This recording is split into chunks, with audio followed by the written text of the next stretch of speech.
Yeah. Anybody else want one? Sure.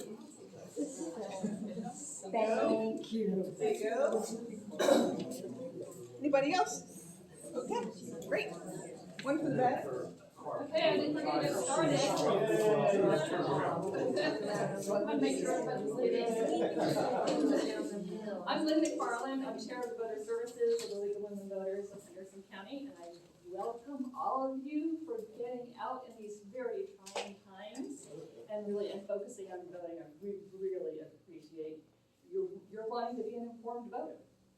The League of Women Voters is a national, nonpartisan, political membership organization. It neither supports nor opposes candidates for office at any level of government. At the same time, the League is wholeheartedly political and works to influence policy through education and advocacy. The League was formed in 1920 just as the 19th Amendment was ratified to help women carry out their new responsibilities as voters. In the 101 years since, members have worked to protect, engage, and inform voters. Men have been members since 1973. And Henderson County's League chapter is celebrating, I think it's our 56th year. Don't quote me on that. So just a few notes about what this is today and what's going to go on. All of the candidates from Mills River Town Council were invited. So we have 3 in person, and I have a statement from another one. All the candidates have signed a code of ethics election pledge in which they promise not to engage in defamatory attacks on their opponents and not to use misleading and falsifying campaign materials. Members of the League are scattered around the room. We're here to assist you, collect questions. We love questions, bring them on. Because we only have about 5 of them that we came up with, so we're hoping you guys came up with a lot.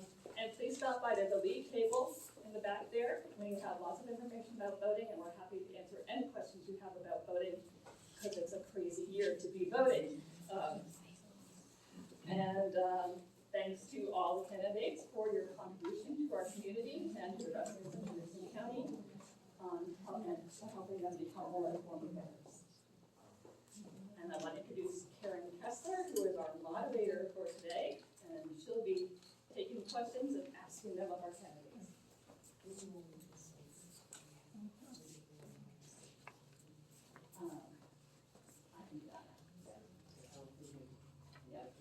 Okay, all the candidates know how this is being timed and set up, but I want you to understand it as well.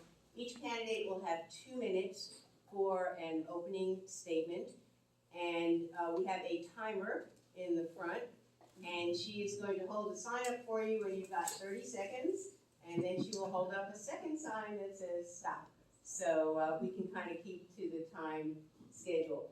We will include the candidate statement as one of the opening statements so that you can hear from that person. Do you want to start off with that? Sure, I can do that. So this is from Brian Kimball. He says, fellow neighbors, I would like to first thank the League of Women Voters for holding this forum. I would also like to thank each of you for taking the time to attend this event.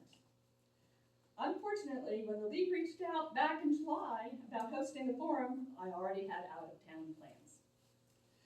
My platform is very clear. My objectives on Mills River Council will be to, 1, keep Mills River rural by limiting commercial growth to our general business districts. We can limit the overdevelopment and commercialization of Mills River.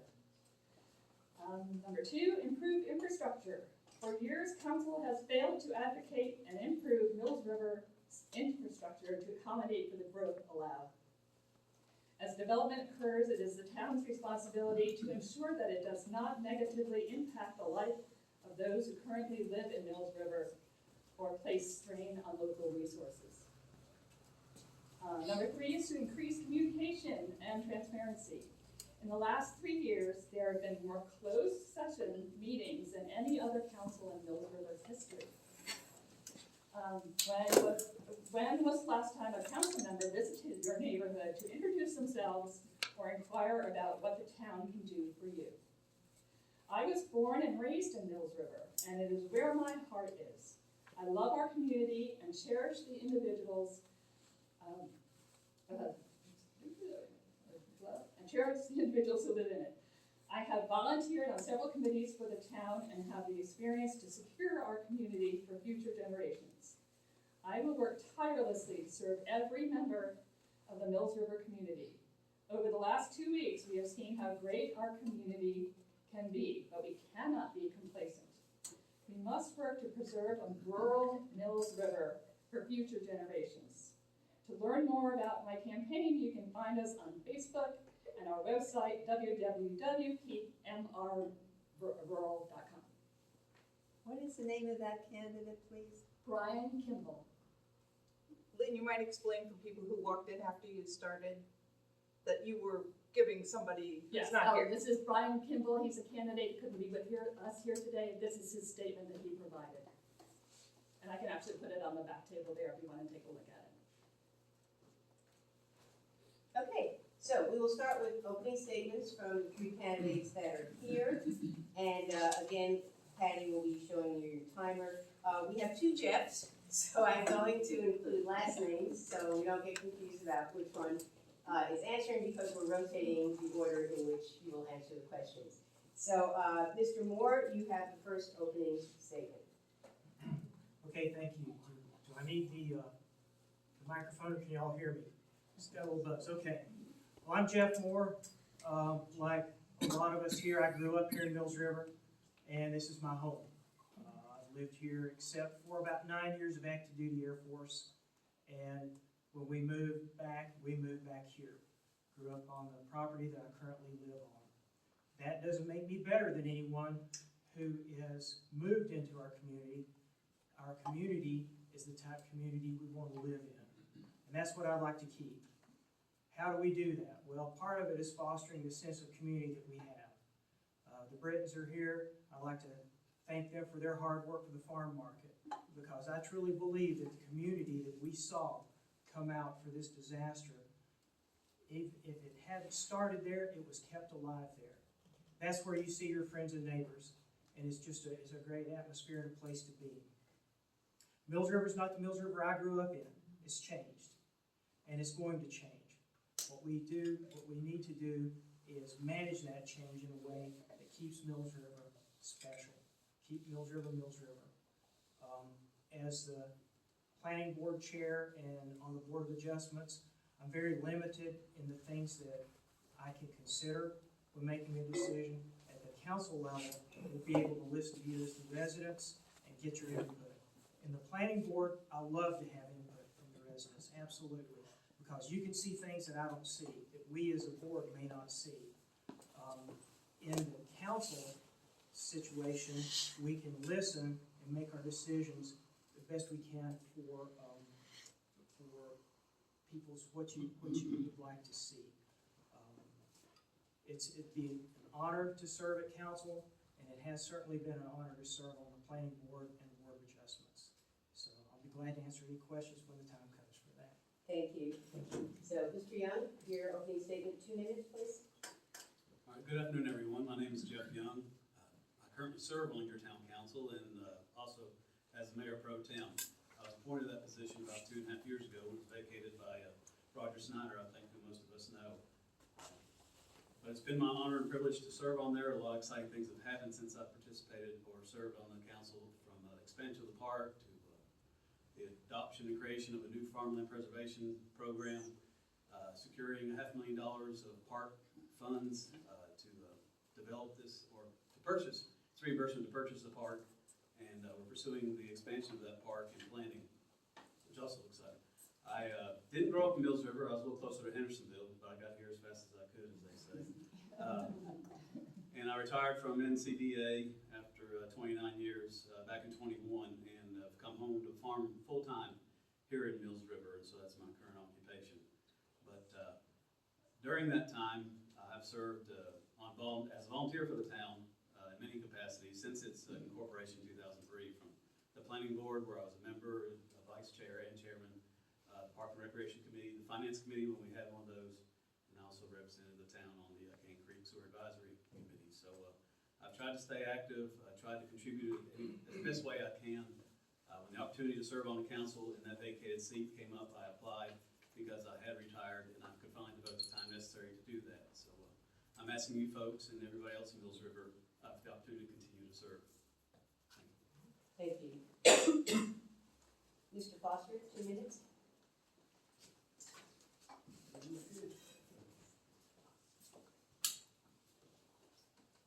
Well, good afternoon, everybody. I'm Jim Foster, and as Jeff said, I was not born in Mills River. I've been here 17 years, and I got here as fast as I could.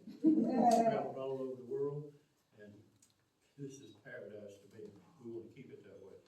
I am the Jim Foster. Did you see all the yellow signs out there? They're mine, and I'll do my best to get them all picked up in the required time after the election, and if not, help me. Okay. There's a little sheet on this thing over there, and some of the information I'm trying to pass on to you is on there. My phone numbers, my contact numbers on my email. Keep that. Now use it.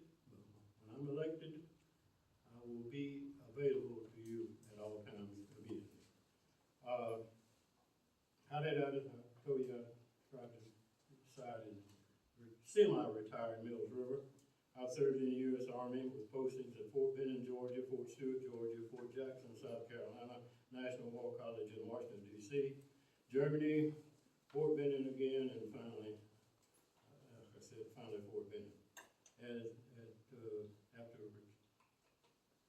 getting out of the U.S. Army, I was president of a floor covering with 5 locations in Georgia, Alabama, and Florida, so I know how to run a business, like it should be run. And along the way, I'll tell you a little bit about me. I became involved in the radio business, which I still am. But that was it's a ministry with me to raise money for the Meals on Wheels program for the elderly and disabled that fall through the cracks. And some 30 years later, I'm still doing that. I'm broadcast from my home here in Mills River. And all this on the sheet over there. And I'm a singer and DJ, so I contribute my time as my ministry to several different, I'll say nursing homes for lack of a better description. There's 8 of those that I perform at every month. I've also performed at the farmers market. Some of you have probably seen me there. I've attended probably 95% of the council meetings in the last 17 years I've been here. Thank you. Thank you. The league has prepared 5 questions for the candidates to answer, and after we go through those questions, we have a team that's working with the questions that were handed in by you, so if we have a couple questions that are on the same topic, they can be consolidated, so we don't ask the same question over and over again. So the first question is, how would you work with the county to improve police servicing, including speeding violations? And Mr. Moore, you have 2 minutes for your answer. That's a good question. I'm actually a traffic engineer, and I did a lot of work with the city of Asheville, working with Asheville Police Department on speed enforcement and speed traffic calming. With our relationship with NCDOT, it's hard to put in speed bumps on a North Carolina DOT roadway. Okay, it's practically impossible. But we can do things to create the atmosphere that people don't feel like it's wide open and they want to speed on. We live on Schoolhouse. We see our share of people driving too fast. So part of that is to work with, reach out to the Highway Patrol. I still have some friends at the Highway Patrol. Reach out to the DOT, make sure that our speed limits are correct. And that's a whole different discussion on how the town has concurring ordinances with NCDOT to make sure that the speed limits are legal. Also, the Sheriff's Department, we have a great, Jim Player's awesome as our assigned sergeant, and we met our new sergeant who we've known for a long time yesterday at the farm market. So just working with them to discuss where the areas would be the worst, and that's where they need to target their enforcement. Enforcement isn't like, I've been to counties in Texas when we were stationed in Louisiana, we lived in Texas. They had brand new patrol cars based on speeding tickets. It doesn't work that way all the fines go to the school system, which is still good. It helps support our school system. But when people think of the incentive of the highway patrol to go out and write tickets, it's not always there. But as town council, as town leaders, we're able to speak to the right ears and tell them what our concerns are.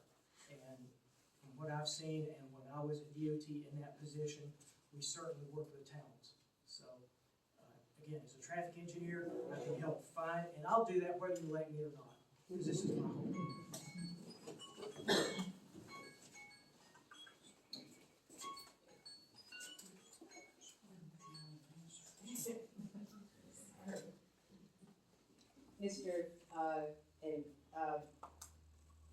Mr. Foster.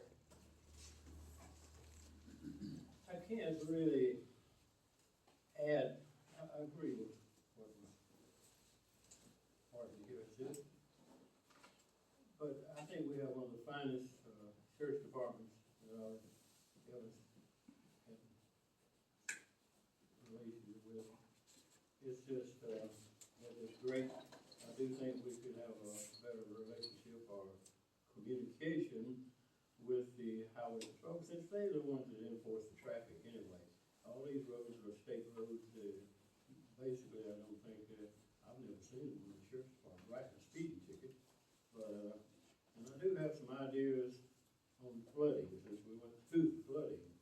I know the river down the way here is not in Mills River. But I do have some background experience about down in Georgia with a flooding river. And we need, I don't know really if the Corps of Engineers is responsible for this or if it's a state thing, but we need to work closely with them and work on that. We could eliminate a lot of that flooding if they clean up that river. But it's just a great place to live, and it's great law enforcement, and certainly the council should be involved with the outside agencies. I do think we have some roads in Mills River, 191 is one of them, that they need to be reduced to 35, I think, on that road. But no matter what you have, people can drive faster. It's 45 now, they're driving 55 minimum, and even 280 out here. For the Mills River, we don't have a downtown, but we need to just work with them.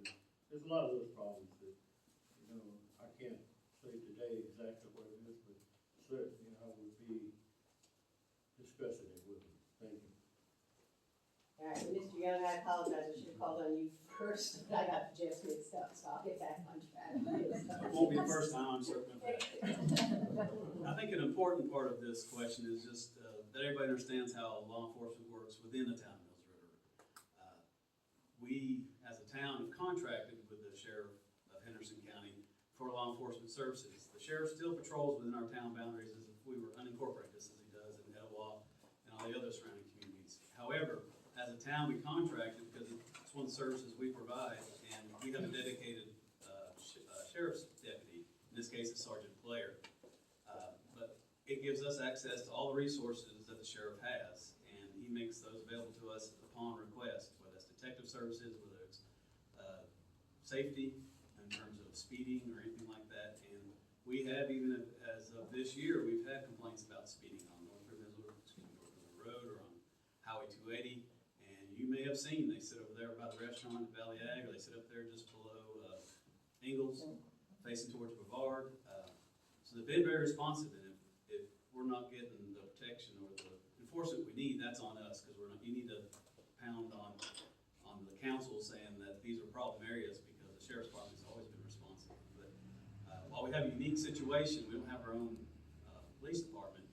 I think we're far better off because we're getting the resources of the entire sheriff's department and all those facilities.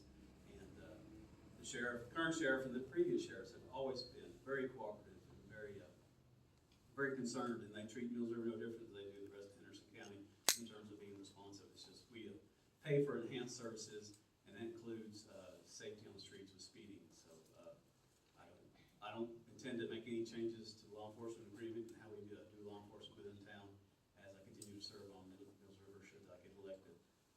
But I think that's just an important component of it, just to understand sort of how we work with the department. Thank you. question is, how do you plan to work with the state and county to improve highways and schools to keep up with growth? And Mr. Foster, you are first. Well, that definitely would be a priority of mine, but I'm not in a position to, I don't know the people at the present. That's certainly a priority of mine, and as I said before, as we progress through this election, and when I'm elected, I'm available for your questions specifically, and I will promise you I will get you an answer quickly on any question you ask me. So, I really can't give you a plan right now, particularly 2 minutes. That's why I'm not particularly fond, some of you already know, I'm not particularly fond of this type of forum. I'd rather just have an open forum, and take questions directly from the thing, from the floor. Ms. Moore? Great. This is a good question. One of my jobs, now I don't want you to think I can't hold a job. I've been very fortunate to have many jobs. When I got off active duty, you'll be surprised, nobody wants to hire a radar jammer. That was my Air Force job, I jammed radar on B-52s. So I went to work using my civil engineering degree with the Highway Department, NCDOT. I worked here in the Mills River office for about 6.5 years. We went through Hurricanes Francis and Ivan. Working with the DOT, you build relationships. I'm very fortunate, the current district engineer and his assistant were both students of mine at AV Tech. That doesn't mean they're gonna do any favors, but what that means is that I know them, I can reach out to them, they're in my cell phone. I work with the DOT, they're a great asset, great resource for us. They've been working 16-hour days. They have people sleeping in the floor over there because they can't get to their home, but they're out cutting the trees off the road and getting the road so that we're ready for us to use. So I definitely enjoy working with them. I've been working with them as a contractor the last couple of weeks during the storm event, doing certain things. As an engineer, I understand how important our infrastructure is. I also attend Metropolitan Planning Organization meetings. I did that as a district engineer for the DOT. I do it now as a citizen because that's where we go and have our voices heard. That's how we get our road priorities out there. That's how we help influence the conversation to make sure that Mills River, and we're fortunate, we do have a good town manager, we have good council members that do this as well. But I will be one more voice there, talking to the MPO, letting them know Mills River needs to be heard. We need to get our infrastructure as modern and as good shape as we possibly can. So, thank you.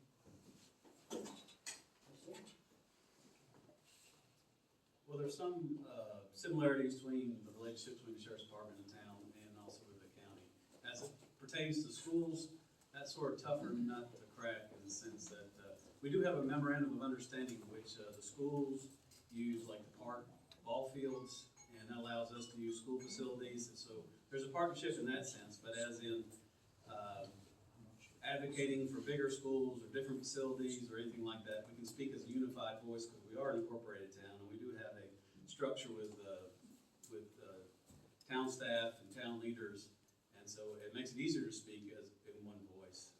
But in terms of, we don't fund the schools, county commissioners do, so Mills River is just like any other county resident where we can lobby our commissioners or talk to superintendent of school board, but we don't really have any inside track with that. As it pertains to highways, there's been some success, with DOT, it's always a challenge. But with the widening of 191, that should start next year to 2 years.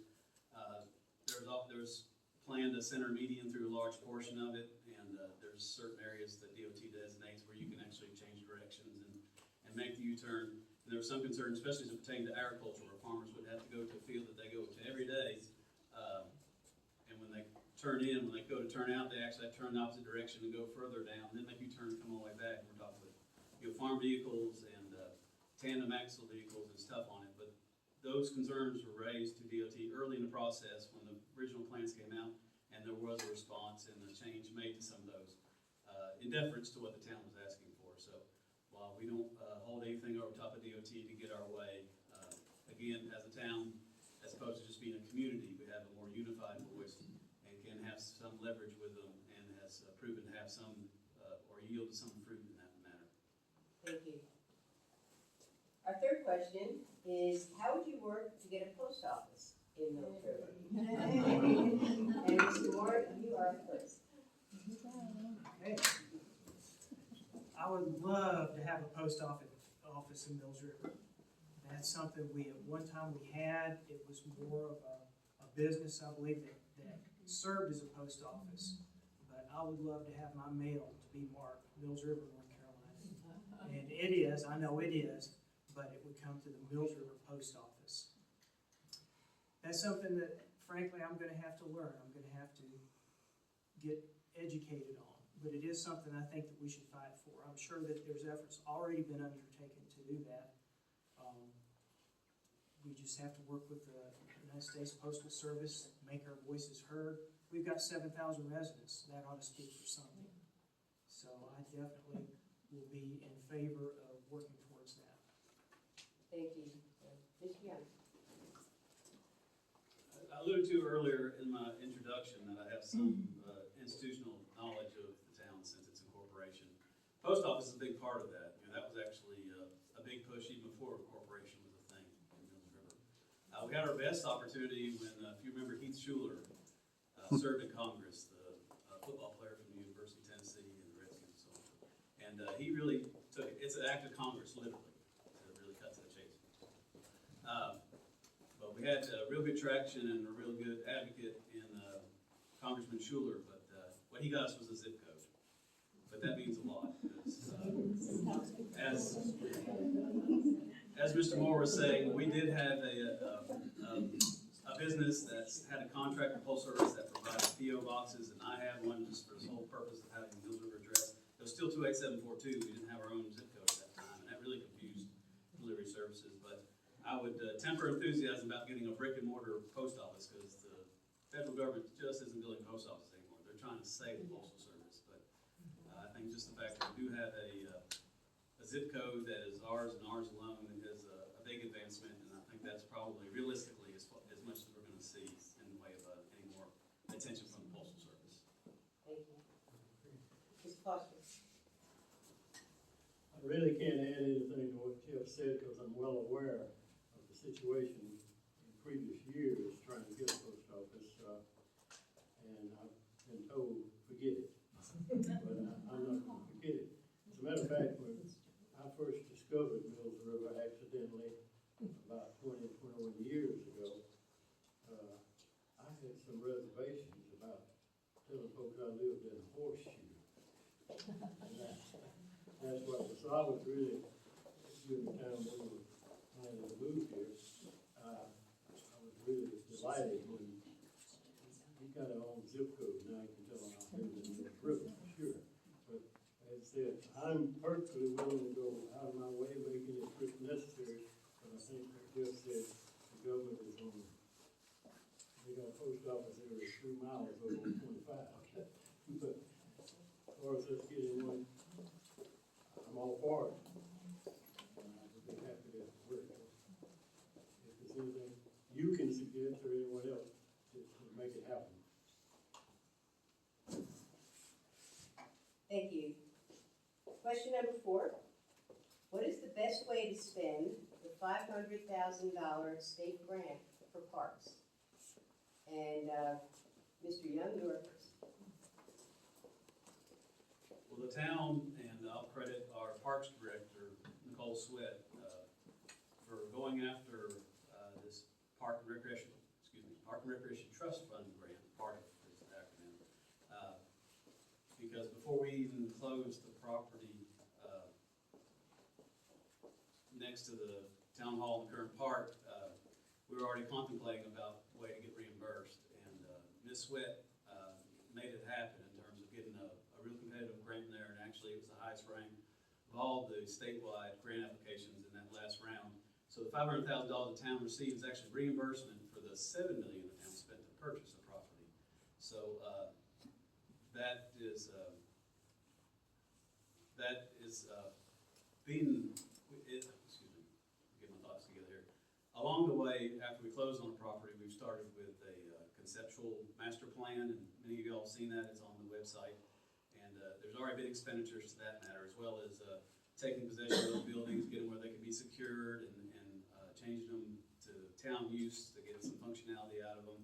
So some of that money has already been committed. I mean, obviously, the town taxpayers invested $7 million in that property, and so this goes a long way in the right direction. But that same pot of money, that part of grant, is going to be a source. It's used extensively for the park that we have now, and because of the needs that are being met, and because of the track record Mills River has with the state, that we stand a good chance of being competitive on future grant applications. So while I don't think you'll see that $500,000 that we've received turn into a swing set all of a sudden, but it'll go a long way towards the planning and getting a strategy for how to fund it, as well as future grant applications. Mr. Foster?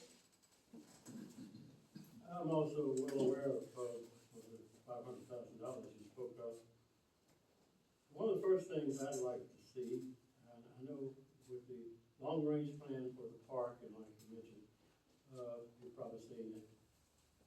That's great, it's sitting out there. Well, the first major thing you're gonna have to do to implement that is infrastructure. That costs a lot of money. But there's one other thing, we already own the buildings over there. It was the last area in Mills River. And I would love to see, we spend a little money, I realize it's gonna cost a little money, but we need to spend a little money.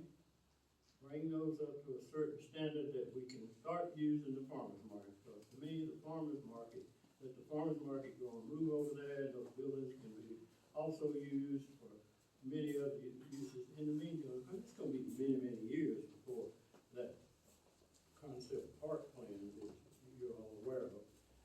What we can do, like I said, the first thing, we've got to build infrastructure to make it happen. So that's what I'd like to see immediately is talk about this, using those buildings, make them a landmark, because that is a landmark of Mills River.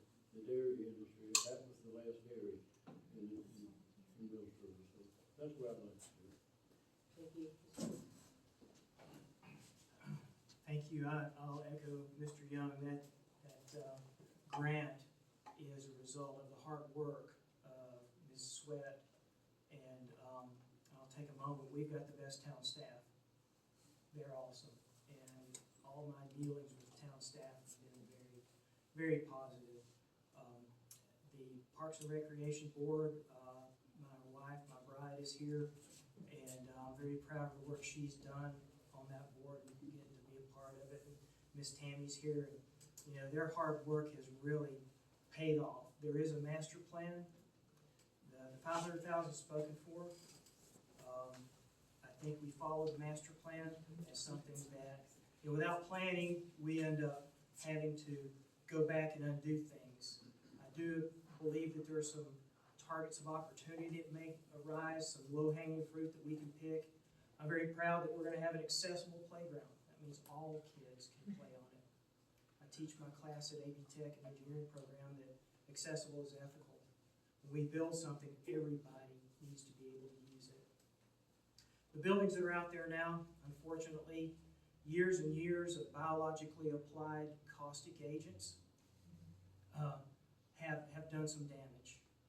Additionally, when you look at the foundations and the footings, those buildings, there's no evidence that the footings have been tied together. Therefore, there's the buildings would not be able to be used for town business, because to do that, they have to meet a certain standard. And the amount to bring those buildings to a standard to be used is certainly doable, but we would have to look at that and see if it's worth it or a do-over. I do want to see the farm market there. I want the farm market to be in a location from now on, because that is a big part of the heart of this community, and that's what helps build our community. So,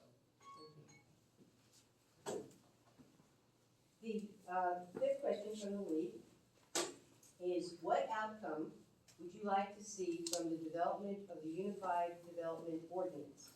And how will this ordinance affect the rural nature of Mills River? And Mr. Foster, you are first.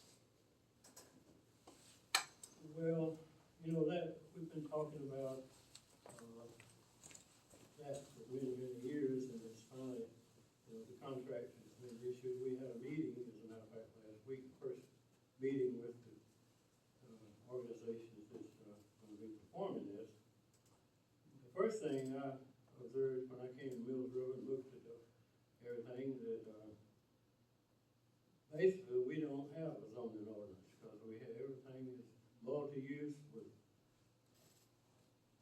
you can just about do anything you want to by right.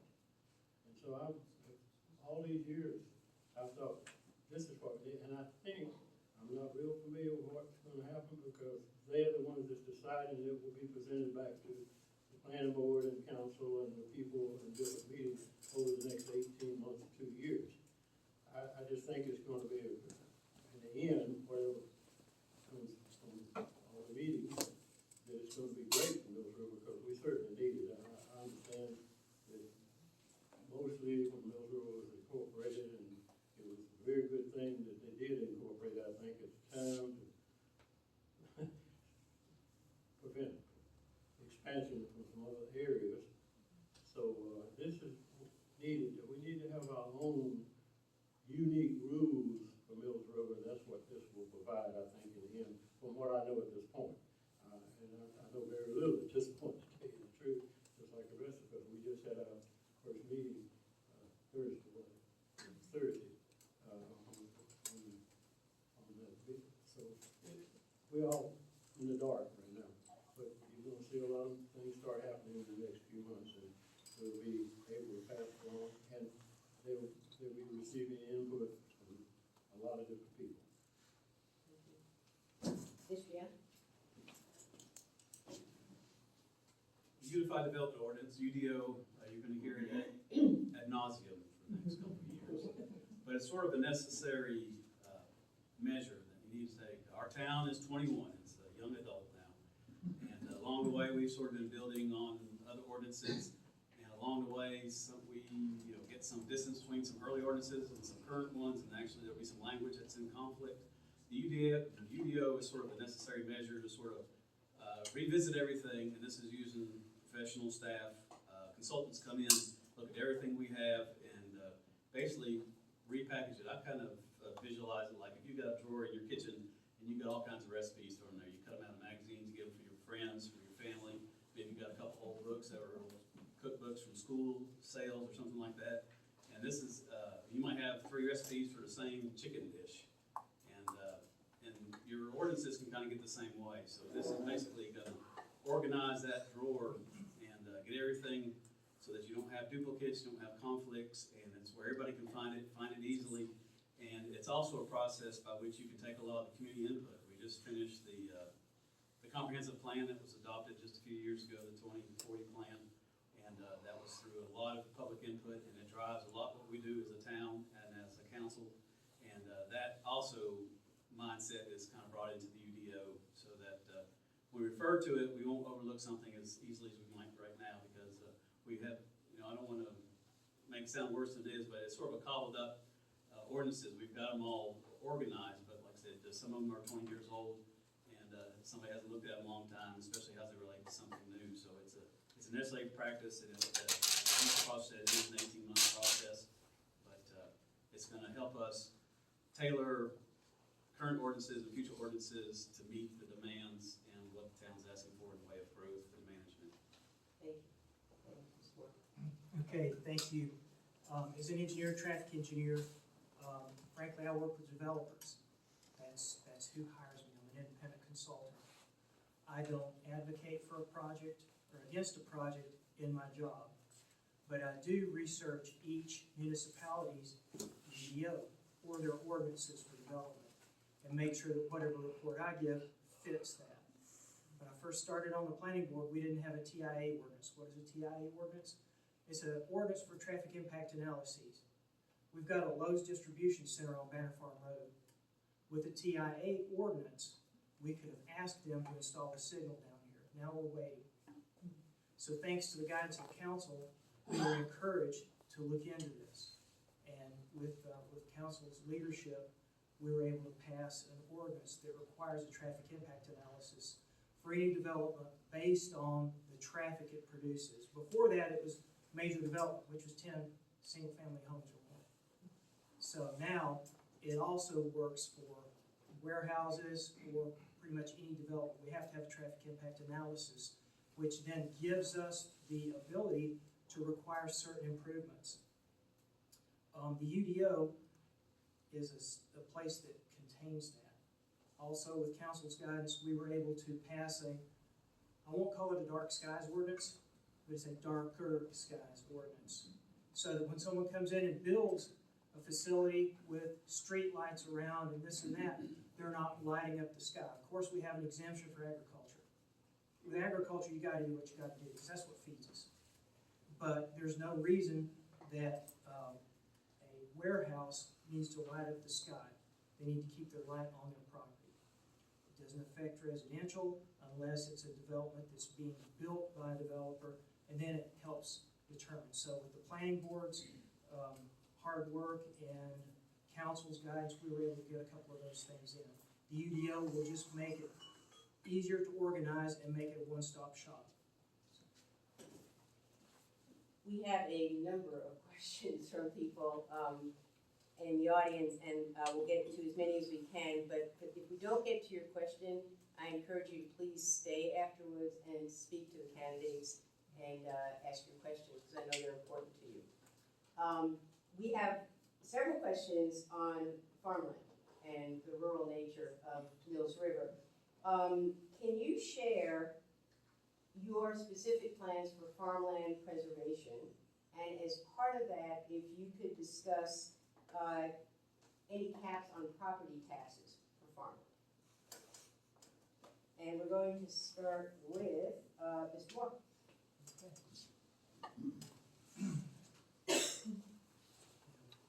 This is a farming community. I grew up surrounded by farms. Can't say that now, but it's very important to preserve the farmland. We have a farmland preservation committee, and I will fully support their work. And those are experts. There are people that are chosen by council because of what they do, and they are the experts. I will listen to them. I will take their input, and definitely work to preserve what we've got as farmland. As far as the taxes go, with North Carolina, we're told what we can do. So anything tax related, we will have to go through the state legislature. Currently, when I go up and I shake a state legislator's hand, they may or may not know me, they may or may not really listen to me. As a town council member, I'll have a voice. And what I would ask for with our legislature is that the taxes on farmland are different. We already have an exemption through the county that, and I'll make sure that, I will work to make sure that as a town, we keep that exemption and we make it, from a tax perspective, easier to farm. What I would also like to see as part of that is what we call in Texas, a homestead exemption. If you own the home that you live in, you should have an exemption. Can't do that now. We can't pass an ordinance and make that happen. But through working with the state legislature, maybe we can start the ball rolling, and it will benefit the whole state. But I would like to see that as a form of relief, because we say that the commercial, we hear that the commercial businesses pay the taxes, but I think if you, in order to help people stay in their homes, especially as they get older, and I know there's an age 65 and over relief, but I think that's something we can do for the people and the young people that are hoping to come here and live. And that's something hopefully we'll have another question about, how do young people get to live in Mills River? Thank you. Mr. Young? Well, I alluded to it earlier that the town, just within the last 2 years, has adopted its own farmland preservation program. It's currently funded to the tune of $500,000. That was a one-time. That was some of that rescue plan funds that was given to all counties, cities, and towns to get that started. What we did learn in the process of creating our own farmland preservation program is that state legislation does not allow a municipality, be it a city, town, village, cannot hold easements. We can't purchase development rights. So our program right now is limited to what the state legislature let us do, which is basically we work in cooperation with other entities, whether it's the state, the federal government, or a nonprofit like a conservancy.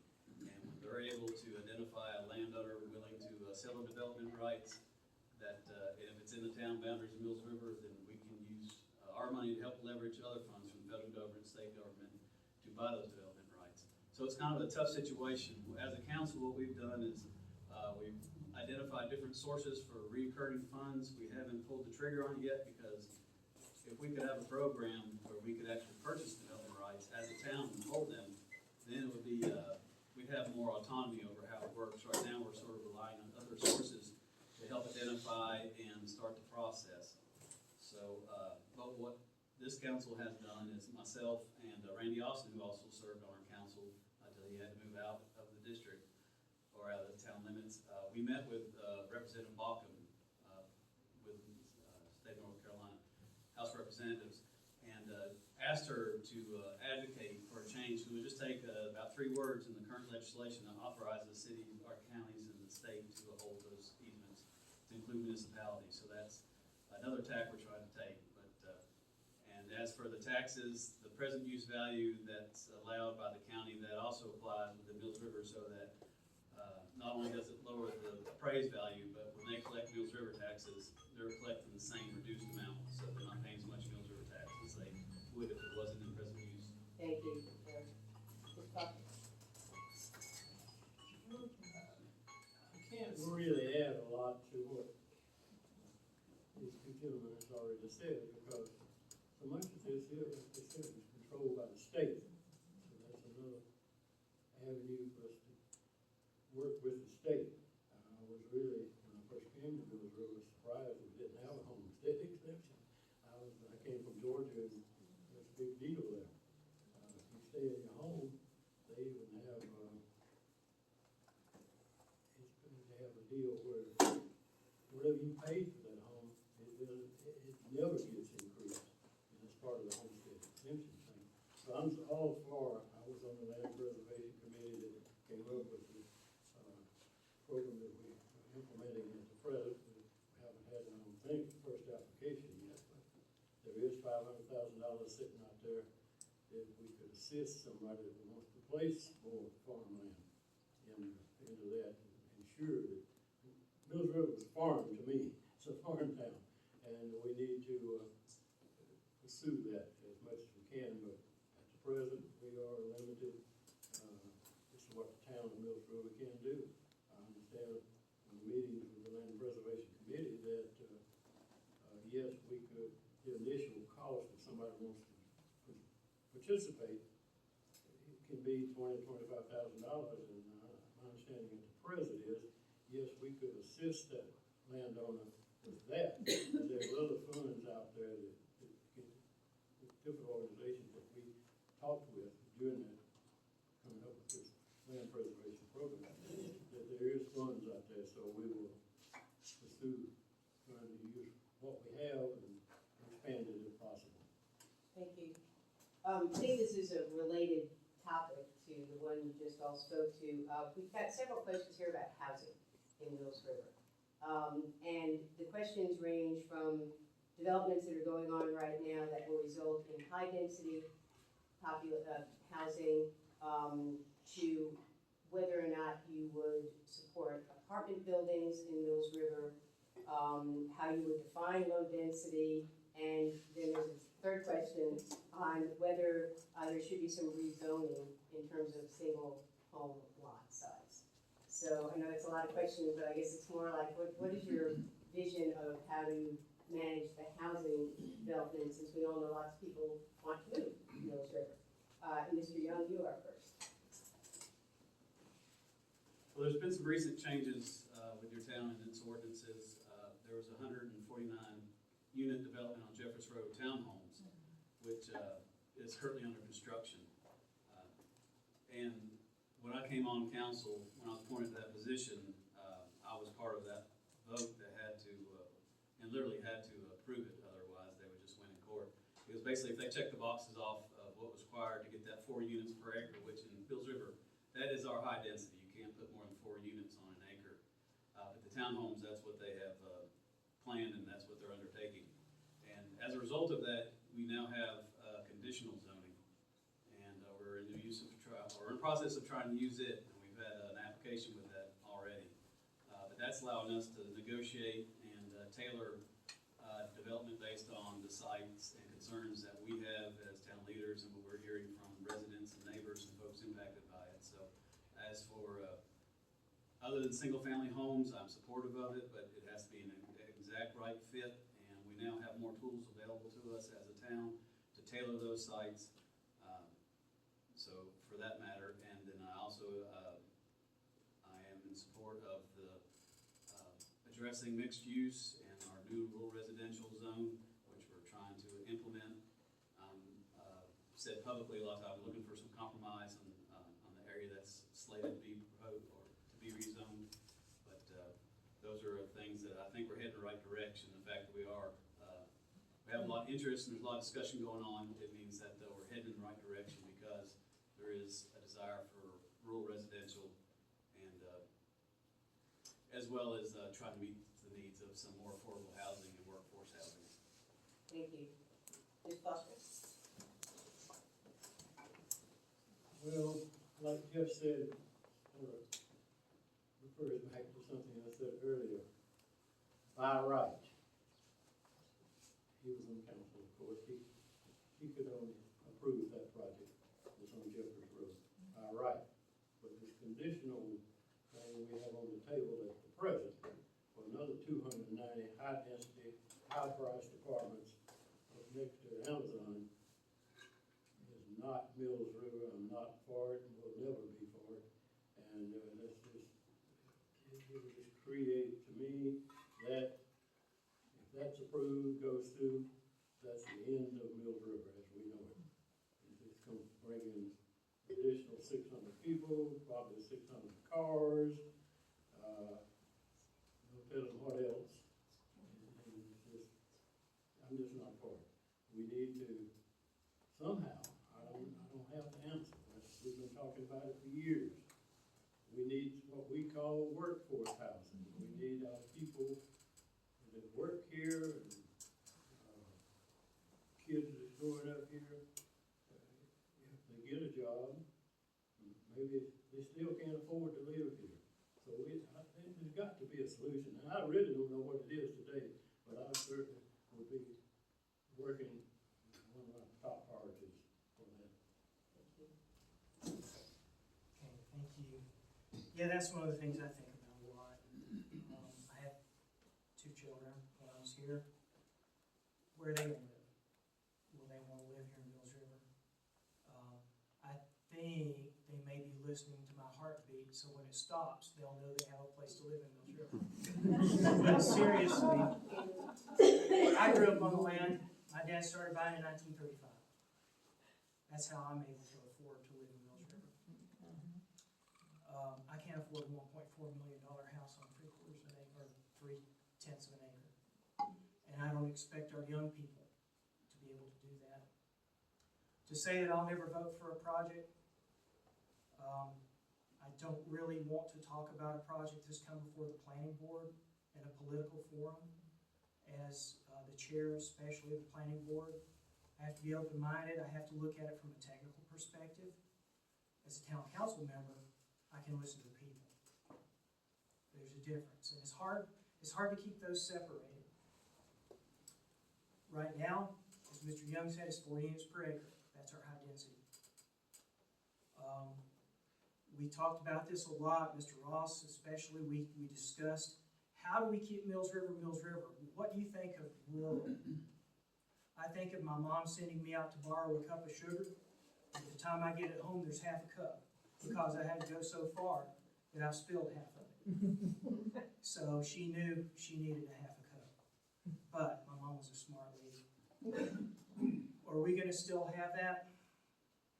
I do think we need to preserve the rural parts of Mills River as rural. I think Mr. Ross said it what do you think? You think of open space. We had some disagreements in the planning board, but we came to a consensus on what the lot size should be. 1.5 acres, that's what we put forward. We do have an exemption if someone owns land and wants to leave it to their kids. So, working through that, to keep Mills River, it's important.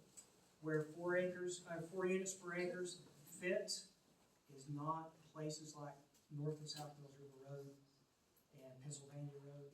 It's not places like that. There may be other places.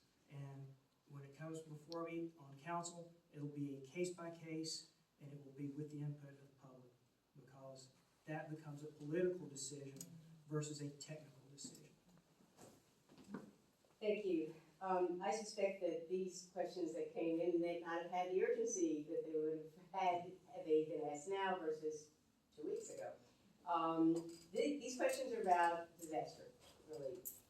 One of them is whether you would support floodplain ordinances, which would allow residents to get flood insurance, affordable flood insurance, and place restrictions on what could be built in floodplains and update the floodplain lines. And then also, any suggestions you have on increasing lines of communication during blackouts like we just had with the hurricane. And Mr. Foster, you are first. What was the first question about? Floodplain ordinances to allow affordable flood insurance and restrict what could be built. I'm not in favor of filling in the floodplain. And so I'm trying to remember what effect that does have on the effect where you get floodplain insurance and all, but I'm not in favor of filling in the floodplain. And yes, I heard you correct. We need some improved communications even before the recent storm. So we need better cell phone towers. And I understand, somebody told me some years ago that somebody, up on north, South Mills River, there's no coverage at all up there. We need somebody, they told me somebody offered to donate some property for a tower. So I think as a council and working with county, we should leverage with these cell phone companies. The service is not that great under normal circumstances in Mills River. So that's where I stand on that. Thank you. Ms. Moore? As an engineer, I've got a little bit of experience. I'm a traffic engineer, but I'm also a highway maintenance engineer. I have a little bit of experience with floodplains. I will say that a friend of ours lived in Chimney Rock, and he was several hundred feet above the floodplain, and his house was hit with a mudslide. The insurance company said, "Oh, that's a flood event. You're not covered because you don't have flood insurance." So the idea of looking into flood insurance is now very appealing to me. We live as high as the water got in our lower field. We're about 30 feet above that. But what if something happened and the insurance company said, "Oh, well, you're in a flood event"? That's scary. We live our lives, seems like we're living around banks and insurance companies, trying to protect ourselves. Just how do we mitigate our risk? Filling in the floodplain is a broad statement. There are places where it is appropriate. However, the appropriate studies must be done, because when you add 2 feet of fill here, you can change the flood elevation upstream. And so there has to be a study done. It's a letter of map revision, LOMAR, which they actually go and they revise the flood map, or you hope you get a no-rise if you need to do something in the floodplain, which means after all the study, the Corps of Engineers says, yes, you're not going to cause a rise. For the most part, yeah, I don't think it's a good idea to fill the floodplain. However, sometimes you look at it as a case-by-case basis to make that assumption, make that decision with thorough engineering studies. I believe after this last flood, there's going to be some deeper looking into the flood maps. FEMA's gonna have to revise some flood maps, because nobody saw a 500-year storm coming, or a 1,000-year storm, depending on who you talk to. So, now, I'm definitely very interested in working with FEMA to see about how, do we all need to have flood insurance now? Well, much will be studied after the last couple of weeks about the response to this disaster, both local, state, and federal levels. I can say right now that I couldn't be prouder to be part of Mills River. For one, how the community stepped up to help one another, but as well as our town, this young town, I talked about 21 years old. This is really the biggest event, well, most everybody here in this room, our lifetime, also for the town. And I don't know what will be proposed in the future when we didn't have electricity, we didn't have water, we didn't have even cell service, how we can improve that. Going to the floodplain ordinance and regulations, it's a big topic, which I think we need to get a lot of input in from the folks, because after experiencing what we all experienced a couple weeks ago, just over 2 weeks, the problem isn't just what we see down here, it's where the water's coming from. It's the flooding, the magnitude of developments within the floodplain, a lot of it had to do with developments in the watershed. And I think we need to look at where the water's originating from, and about holding it rather than sending it all down the valley as fast as it can go and have it stack up down here in the valley. And a perfect example of that is when they widened 280 through the heart of Mills River, from Ingalls to the Davenport Bridge, they raised that road so it wouldn't become inundated. Well, and engineers are great, and I'm one of them, I'll profess. We're great at crunching numbers and making things work, so basically when they raised the road across that valley, they built a dam across the Mills River Valley. And it has 2 outlets, right there at the Davenport Bridge, and then there's a box culvert right there at the end of Ingalls. Well, guess what? During the storms like we had a couple weeks ago, those things get jammed up with debris. And what happened? Water went right over 280 like it wasn't there. So, there's fallacies and some of these things about we can do things according to these plans and alleviate flooding, but they can be derailed in a hurry, just as we saw with those blocked bridges and culverts. And like I said, I think if you're just looking at the floodplain, you're looking at the symptom. You're not looking at the actual cause of the problem, which is the watershed and urbanization of our watersheds. Thank you.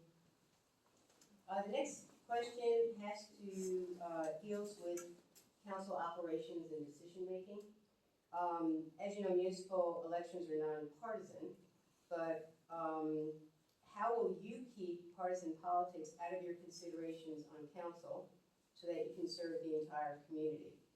And as kind of a corollary question to that, are there things that you would not compromise on?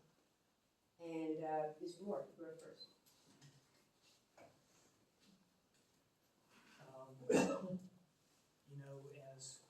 In a nonpartisan environment such as town council, we deal with people from every party. We need to have different perspectives. We get strength from that. We need to listen. We need to have the free and open exchange of ideas in a respectful setting. As a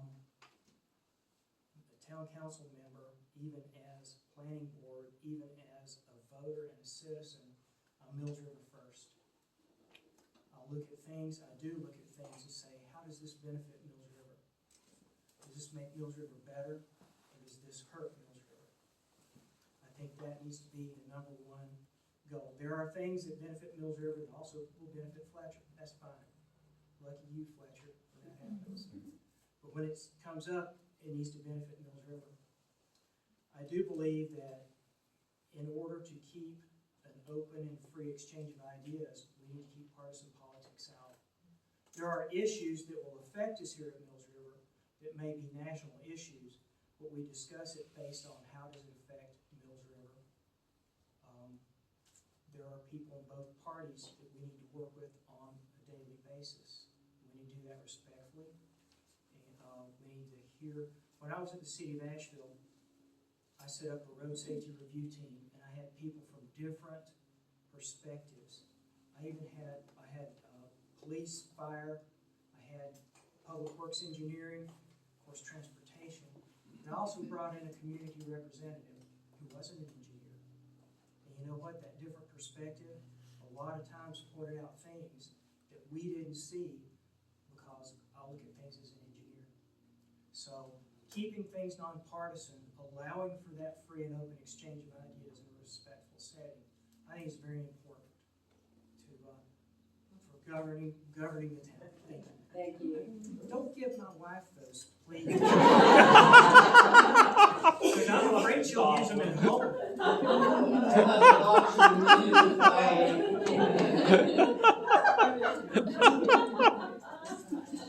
Like you would listen, Jeff. That's right. Well, I personally live in fear that General Assembly is gonna do the town of Mills River or municipality is what they did to the school board in Hampshire County, which is make it partisan. I can't think of more disservice that could be done to this town. I think they already sort of did that because we're having this conversation right now. We should have had this forum a year ago. But they moved our elections in Henderson County municipal elections to even number years now. I liked it before when we were on odd numbers, when there was no congressional and no presidential. And so when people came out on that day and voted in Mills River, they came out to vote for some council members. And they knew who they were voting for, they're informed. And now they're sort of, putting in this crazy mix of politics and everything that's going on right now. And so I fear that, next step will be make it partisan. And it's it's public record. I'm an unaffiliated voter. I don't belong to any party. I don't prescribe to any party. And I think that's the way Mills River elections have to remain, to do the best service. And for all the reasons that Colonel Moore pointed out, we need to keep that level of politics out, party politics out of it, and put town first. And I think it works excellent now. And I fear just because they've moved our elections, shifted them a year, so in 2 years, your district representatives are going to be on the ballot at the same time as members of Congress, or House of Representatives, and some senators will be on there too. And I lost that special touch, but I hope to keep partisan politics and party out of Mills River elections. Thank you. Ms. Foster? We certainly agree on that, all the way, 100%. I think, I'm glad we're a nonpartisan election, and I'm sitting in council, Mills River is the first consideration. Does it maintain the rural environment, and are we controlling this unnecessary growth? I realize we have to have some growth, but personally, I would be glad if it stayed the same it is today. I realize that's not possible, but I do. If it's not Mills River, then I'm not for it. I'll consider it, of course, and that's why the reason I publish my phone numbers and email numbers. I want to hear from everybody, whether you vote for me or not. I won't know, don't want to know. If you call me, I will attempt to get you an answer. That's all I can say. Thank you. I'm going to use one more audience question and then we'll go to closing statements. So I think this is a great question to end on. Where do you see Mills River in 20 years? And Mr. Young, you're up first. Well, I have the highest expectation of Mills River over the next 20 years. I think the past is prologue. I think this town has been frugal, smart, wise. They have supported their ag community, that includes the farm market, and they've given special attention and deference to our culture. It's what makes us a different kind of town. And the fact that we don't have a downtown, I kind of like that. We're like the untown. 7-Up was the uncola. Well, I think we're sort of the untown, and so I take great pride in that. So I think that characteristic will persevere over the decades, just because of how the town was incorporated, why it was incorporated, and those that are elected to serve it. I think the residents are informed and proactive, and they know exactly what they want out of their elected leaders. And so I have confidence that while it's hard to say what lies ahead, because a lot of things that have happened over the last 20 years, I wouldn't have predicted 20 years ago, so I'm not going to try to look in that crystal ball now, other than to say that there is that core that's common amongst Mills River residents, whether lifelong or they just moved here last year. But I think that will leave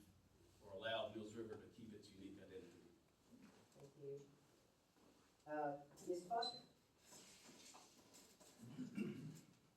Well, again, I can't predict the future, but, my slogan is maintain the rural environment and control the growth as much as possible. Like I said, 17 years or 20 years ago, when I first started looking at Mills River, it's not the Mills River I saw then today, but it is better than any other place. I never was put it that way.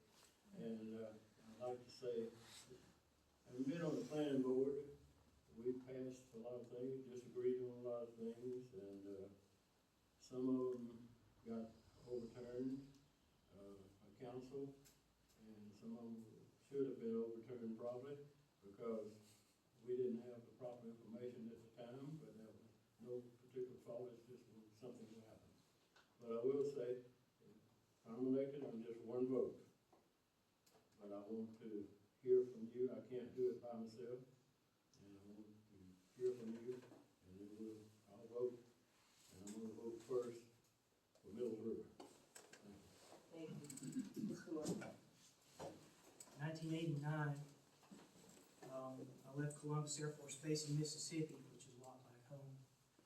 Moved to Sacramento, California, Mayfair Air Force Base. That's a big change for a Carolina boy.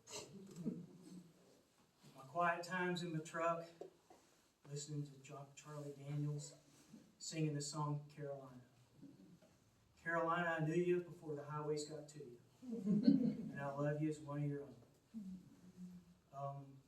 Mills River has changed.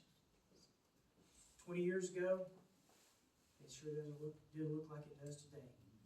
Some changes are a little tough. Some changes are for the better. I'll tell you what has changed for the better, our sense of community. It had been building long before that. When I was growing up, we had a sense of community. Neighbors help neighbors.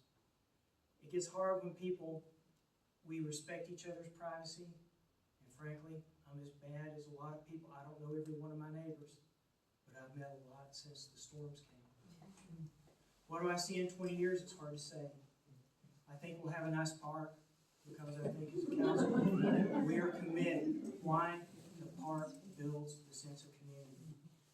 I think the farm market's gonna have a permanent home, and hopefully it will have a few more months, because that's a good place to go gather even when it's cold. Let's figure that one out. I think that there will be more growth, it's inevitable. But with the right work with the UDO, with a commitment of our council, and planning board of adjustments, we can control that to benefit Mills River. I am optimistic about Mills River. It's a great place to be from. When we're away, it's a great place to come home to, as a lot of us have. So, thank you. Thank you. We're going to move on to closing statements. Each candidate will have 1 minute for a closing statement, and we're going to reverse the order in which they gave their opening statements. So, Mr. Foster, you are first. Well, I pretty much already said my closing statement. Thank you for coming this afternoon, and remember, I'm one vote, but I'm your vote, and I'm available today, and I'll be available after election, and that's why I set up these phone numbers that's available now, and they'll be available then, and I encourage you to put them in your favorites, and let me know, because that's, I want to hear from you.